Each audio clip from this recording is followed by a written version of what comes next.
ঢাকা থেকে কুমিল্লা কিংবা নোয়াখালী যেতে চান মাত্র ২৫০০ থেকে ৩০০০ টাকায়, তাও আবার প্রাইভেট কারে রাজকীয় স্টাইলে? তাহলে আজকের ভিডিওটা একদম আপনার জন্য, স্কিপ করবেন না। গাইস, বাসের ভিড়, জ্যাম আর ধাক্কাধাক্কিতে আর কতদিন ঘুরবেন? আজকে এমন এক সিক্রেট বলবো যাতে মাত্র ২৫০০ থেকে ৩০০০ টাকার মধ্যে প্রাইভেট কারে আরামসে যেতে পারবেন। গাড়ি পাবেন কোথায়? শুনুন তাহলে। সোর্স নাম্বার 1, যাত্রী অ্যাপ চেক করে দেখতে পারেন। সোর্স নাম্বার 2, ফেসবুকের রেন্টেকার গ্রুপগুলোতে খুঁজুন। ওখানকার হোয়াটসঅ্যাপ গ্রুপে জয়েন হলে কিন্তু পানির দরে গাড়ি পাওয়া যায়।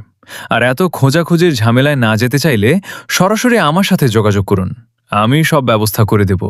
তবে ভাই, একটা ছোট কিন্তু জরুরি কথা।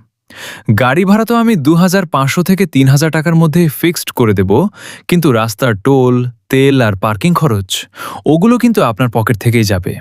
ওটা আমি দিচ্ছি না কিন্তু। ভিডিওটা ভালো লাগলে সেভ করে রাখুন, আর নেক্সট ট্রিপের এমন অস্থির সব টিপস পেতে আমাকে ফলো দিয়ে সাথেই থাকুন।